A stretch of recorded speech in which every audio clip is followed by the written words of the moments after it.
interruptions, you know, where this live stream just stops, or any bad connections, or any kind of people deciding they want to be a nuisance and just honk the horns or yell out the windows.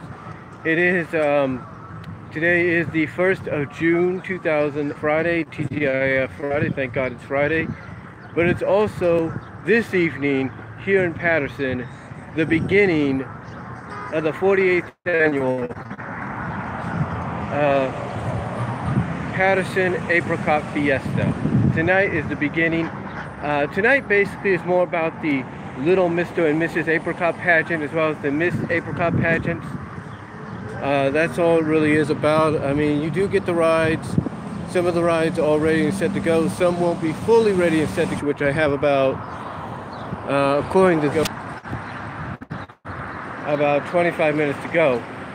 I'm here to talk about, as the title says, I'm here to talk about Spike. Spike the Dragon from Friendship is Magic. A character, actually, that's been around in MLP since the very beginning of its animated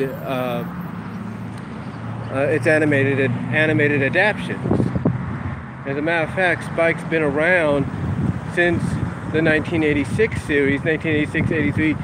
I got to look at the time frame. I think it's been around since about 1984, 84, 85, and primarily 86. Around those time frames in the original G1.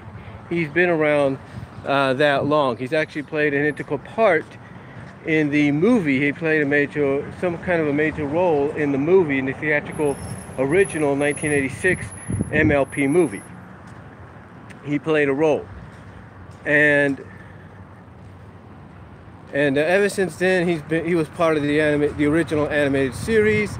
He even had an episode or two dedicated to him that are very similar to some episodes we've had here in Friendship is Magic, like Spike's Search. I think that was the name of the G1 episode. It's similar to Dragon Quest, as well as Molt Down in a, like I said, similar to Dragon Quest and Gauntlet of Fire and a bit of Molt Down, but mostly similar to Dragon Quest and Gauntlet of Fire. So those right there are similar to what Spike had in G1. Now Spike did appear in G3 and mostly, as well as G3.5, in G3 and G3.5. He did. I don't know if he had a major role in any of them that he did in G1, but he was there. He did play a role. We just don't know if he was semi-major, minor, we don't know. But then we get to this incarnation of Spike, and this one is really taken the fan base by storm. This interpretation of Spike has really grown on the fans. They really love his character, and I can tell you honestly,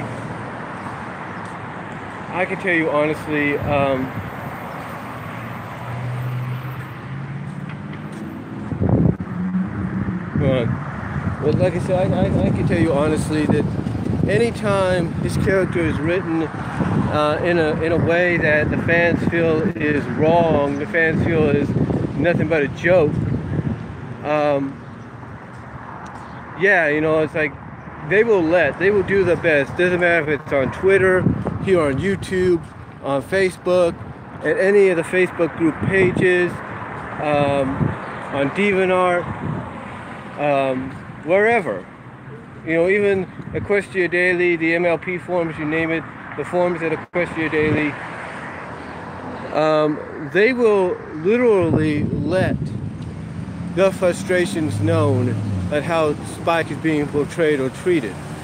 I mean, one thing a lot of people don't like about the fact when it comes to Spike's character is he's always used as a joke. You know, he's always treated like a right-hand man that, you know, basically is nothing more than comic relief. And again, that all depends on who writes the script. And, you know, here's the thing. With those,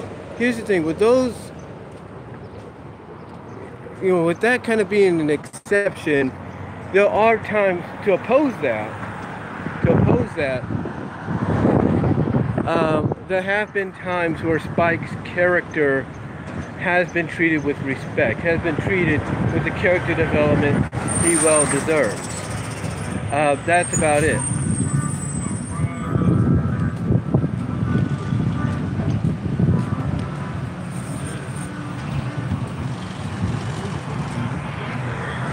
Like I said, he's been treated with the character development that a lot of people feel he deserves, and that's a fact. I mean, some people will look at recently Molt Down as a good example. I mean, you want to characterize Spike in a positive way, but also kind of give us an equivalent of what growing up, of what becoming a young adult, if not a adult, if you will, is like for someone like Spike, especially being a dragon of his size. Molt Down does just that. They give you the perfect analogy or example of how visually a change in a physical change, a physical and anatomy like change to, like I said, to oppose all the times that people felt that Spike's character was being treated nothing more than like a joke, just someone to, push around, kick around, just basically use as a gag character or a comic relief. Out of all the times that those have happened, there have been several times where Spike's character has been treated with respect, has been treated with the respect that a lot of people feel he should be treated with. Again, like I said, Molt Down's a good example. Gauntlet of Fire is a good example. Dragon Crest, in a sense, is a good example. The Equestria Games is a good example. Spike's character being treated with respect. Now, Equestria Games, though, that might be up in the air because they're like, really? You think he was treated with respect there? I think he was, because basically he was tasked with doing something that he knew, or he feared he couldn't do at first, until he got the encouragement he needed from Twilight, Cadence, and the rest of the main six. So, I think Equestria Games, even though I haven't watched it fully, there are some cringe-worthy moments. Spike episode, I'm not going to deny that. I mean, yeah, there are some things about his character that seem, that rub fans the wrong way. There are things about his character that rub fans the wrong way. It's like he can get a little egotistic. Like at the beginning of The Crystalline, in the episode, the two-part season 6 premiere of The Crystalline. He mentions how big of a hero he is. He kind of gloats, kind of lets his ego get away a little bit, and kind of gloats at how big of a hero he is there, because of the fact that he has a crystal statue dedicated to him in the center of the town. You get kind of from like Pinky and Apple, I think, are kind of like and I think even Rainbow kind of gives him a look like, yeah, we get it. It's like, enough, we get it. You're a big hero there, big deal. We get it. You're a big celebrity there. It's like even though they care about Spike, like some of the main six, mostly like I said, Apple, Rainbow, and Pinky, are more like, okay, we get it. Drop the deal. And and some people will point at Rarity and say, well, she was kind of giggling, like almost wanted to laugh almost like in a mocking way, but you kind of noticed that with Rarity, she held it back. She was snickering, but not to the point that even Spike would notice. So, like I said, not even to the point that Spike would notice. And yeah, there are parts of him that are like that, and people don't like that side of him. He'll let his ego get the best of him. He'll let his, like with Molt Down and even Gauntlet of Fire and stuff like that, or even in the Crystal Empire season 3 two-parter, and the fear he has. You know, he has this, the one thing fans don't like about it is every time a story has to call for something, or every time a story centered around Spike has to call for self-doubt or anxiety, it's always about, is he going to be kicked out by Twilight? Is Twilight going to, you know, get rid of him? And there's always that self-doubt, and people don't like that about Spike. They don't like that side of him. It's like, seriously, Spike. I mean, to them, it's like, writers, seriously, you've done this before, Spike. We get it. You know, he has this fear. You know, we get it. He has this fear that, you know, that Twilight might let him go. And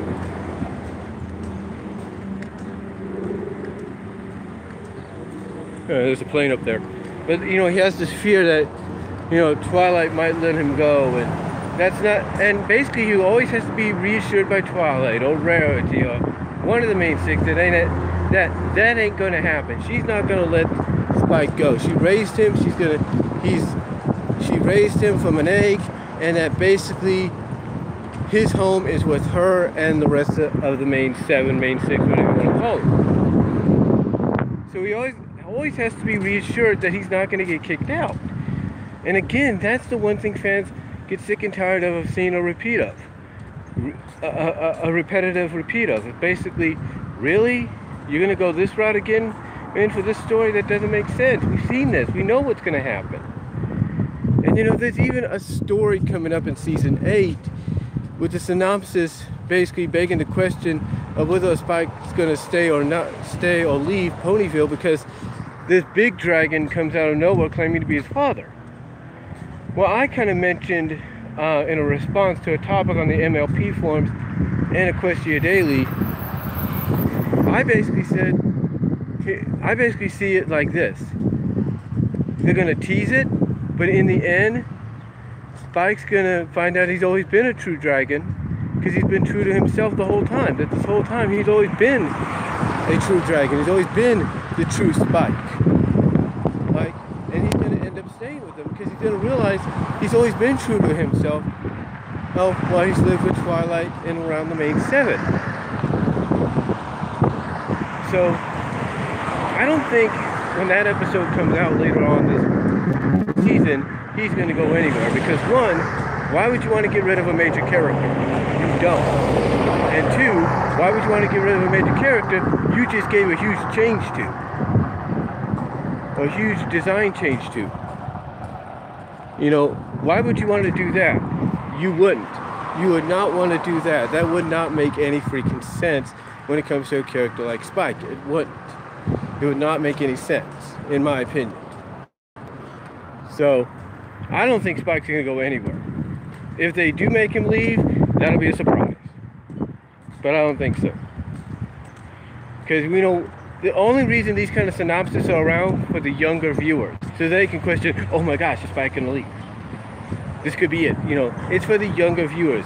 The older viewers like us, we have an idea. We already have a clue as to what's going to happen. Now, they have surprised us. I'm not going to say they haven't, but I just don't think they're going to do that here with Spike. But, you know, speaking of his character, one example that a lot of people felt that they did like about Spike's character came in the form of the movie. They felt he was being treated the way he should be, as a straight man, as someone that basically was supportive and stuck by Twilight in her time of need, stuck by the whole group in their time of need. He was basically there. He was basically there to comfort her, Twilight and her friends, and to help them out. Heck, one of my favorite parts, basically, in the movie towards the end, when in the climactic battle, little spoilers,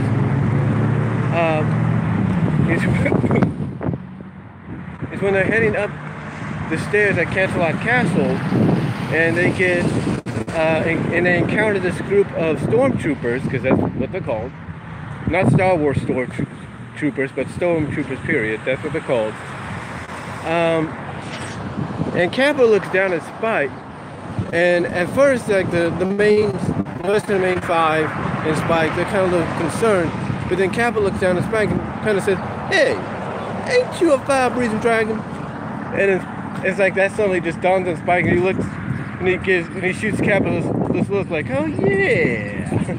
And then Spike suddenly uses the blowtorch to help them get through the stormtroopers. So,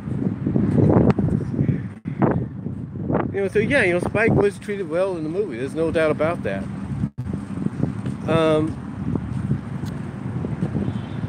But the thing is with Spike's character, it's kind of been like a back and forth thing with him. I mean, like I said earlier, a lot of people appreciate it when he's, love it more when he's treated fairly and justly and like a straight man, and someone that's, it could be snarky at times, but basically, is not treated like a joke.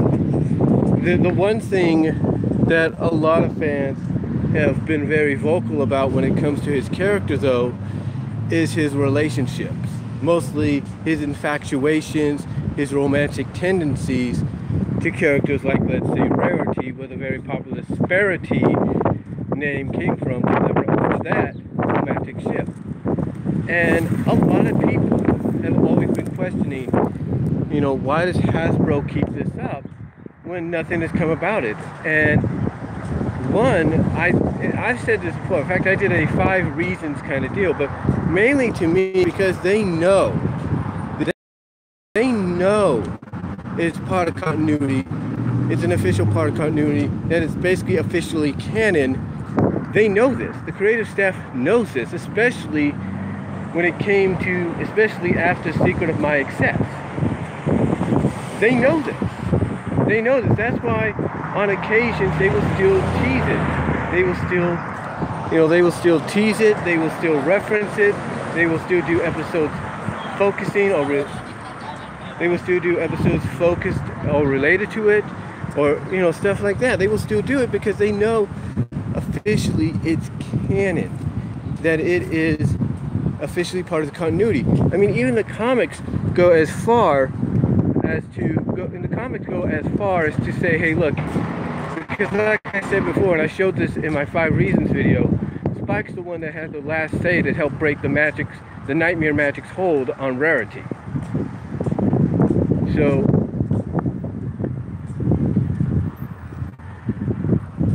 to me, it shows you, no matter what kind of version of Friendship is Magic you see, or you look at, both or not, comics or show or whatever, it's there. But see, the one thing people like about it, though, is the fact that, well, the creative staff, when they reference it at times, or acknowledge it, or focus around it, or whatever, that they feel Spike is just giving himself into Rarity. And she is taking full advantage of that, and not being a true friend. And that if she was a true friend, she would sit Spike down and say, look, I understand you have this on, you have this love for me, this crush for me, but here's why it can't work. They just want some kind of compromise. Heck, even I've come to the conclusion that, look, I believe it will be officially canon, more so than ever in the final season. I feel that's going to happen. They'll find a way. But the problem is, a lot of people are getting sick and tired of it. I mean, people like Cartoon Gentleman, Andro Pony Map, if you will, and several others are like, look, you got to do something about this. You got to address this situation. Either address it.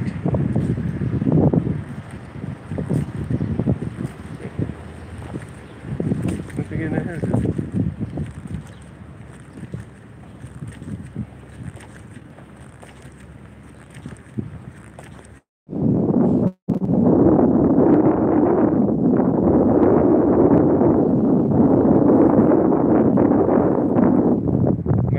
Fanboy, he could meet his parents, but I don't know what's going to happen, honestly, in the end.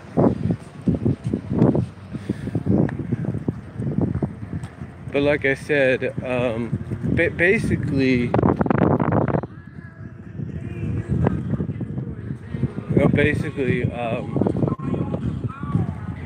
fans just don't like to see. Basically creative staff's not doing, that the creative team is not doing anything about this. They're not acknowledging it. You know, they're not coming out and saying, hey, look, you know, let's do an episode where this is addressed. But again, this is why I still believe it's going to happen, because it's physically going to happen. Because when you think about it, you know, like I said, when you think about it, why would they be prolonging it for so long? Why would they be doing, you know, this or that for so long with this ship if they were planning on something in the future?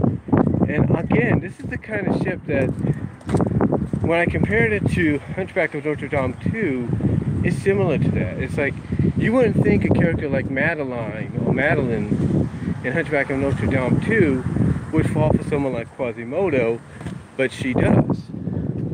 She ends up falling for him, and at the end does exactly what the ritual or the stipulation of whatever festival and holiday they're celebrating that's similar to Valentine's Day or whatever is requiring you to do, and that's basically declare your love for that individual, and she does that. So I'm thinking, in a sense, being similar, I see a similarity. That's what I see. I see a similarity to this ship. I really do. I see that similarity, and again, I know some people may not be totally fans of it and everything, but again, you got to look at it this way. If they wanted to be done with it, they would have done it a long time ago. They would have addressed this situation a long time ago, but they didn't. They didn't address it, and that's where I feel that if they had the chance to do it seasons ago, they would have. And like I said, that's why I believe they're still planning to do something about it. They still plan to do something, you know, center around it, and possibly, you know, make it canon, make it official. I think they still got that in mind. They still want to go and do that. And again, I know some people may not like to hear that, but I think it's the truth. I think it's going to happen. But then again, you know, when it comes to Spike's relationships with some of the other characters, especially romantic ones, you know, the one that really strikes me a lot as being almost like a secondary fave is not Spike and Sweetie Belle, which some people would feel is a lot better maybe, or Spike and Ember, who is the female Dragon Lord of the Dragon Kingdom, after Spike, who initially became Dragon Lord in Gauntlet of Fire, handed the staff over to her, saying she would be a better one than him. The other character that fans feel would be a great fit for Spike when it comes to, let's say, the main six is Applejack. I mean, what the heck? I mean, okay, I get everybody has their opinion on who he should go with, and there are moments in the series that some people, maybe even in the comics as well, where some people feel that's justified, that there's evidence, feel that there's evidence that justify that ship becoming a reality. And, you know, hey, who knows what the creative staff would do if they say, hey, you know what, let's make it look like Spike's going to be a rarity, but boom, we put him with Applejack. I'm not saying they wouldn't do that. I mean, that's a possibility. The only way I can see that happening is that they go the route that I've suggested before, and that's temporarily turn Spike from a dragon into a pony, and the way he looks attracts not just rarity, but maybe even Applejack. Who knows? You know, a lot of people feel that, you know, Applejack's a better fit. But if it isn't Applejack, it's Starlight. Yeah, Starlight Glimmer. It's like you pair these two together, and a lot of people feel that they work well off each other. I mean, the Crystalline was a good example. When Spike volunteered to take Twilight's place to help Starlight with her first friendship lesson, it's like a lot of people feel they work, you know, good off each other. They work great off each other. And that would be a great pair, but it's already being indicated, in my opinion, they're going to officially pair Starlight with Sunburst. I think that's pretty much a foregone conclusion, if you catch my drift.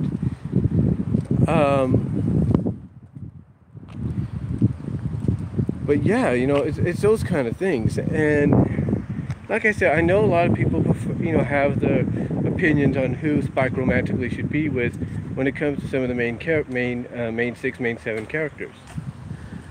Heck, some people, they even want to ship him with Twilight. And Twilight's like his big sister, his guardian. It's basically like a big sister to him, his legal guardian, if you will. Legal guardian, big sister, if you will. So, people have their opinions, but the most popular, though, out of all of them is Rarity, and Spike. And, if they want to go in a direction, maybe where they say, hey, Spike's got this, starting to develop feelings for another member of the main 6, like Applejack or something, then so be it. So we'll just have to wait and see if they would decide to do that. But mostly when it comes to Spike's relationships with the main 7, with the main 6, the main 7, a lot of people feel that it's better off if it's just centered around the fact that they're good friends, and it does show that. I mean, that is a good idea, because when they did Shadow Play, he got paired up with Rainbow Dash to go find Flash Magnus' shield. Then Rainbow Dash didn't mind it. It's like when Spike said, hey, it's a good thing you brought the official ambassador to the Dragonlands. It's like Rainbow Dash was cool with that. Says, yeah, I'm cool with that. Says, yeah. She smiled about it. Rainbow Dash smiled about that, like, yeah, that's true. You got a point there. But the point is, a lot of people have conveyed that sometimes his relationships with the main 6, the main 7, it's always been better when it's conveyed as being just friends, good friends. Map even, Anthropony even said that in his Molt Down review, that it's more preferable for Rarity and Spike to be looked at as good friends and treated as such, instead of just trying to ship or tease, as he would put it, as he and some others would put it, an unrealistic ship. But then again, like I said, you got to remember, this is fiction. Anything is possible. Anything is possible in fiction. And if they feel that season 9's the last season, then they're going to use that to really answer a lot of questions, tie up a few loose ends, and in this case, make romantic ships a reality. Possibly.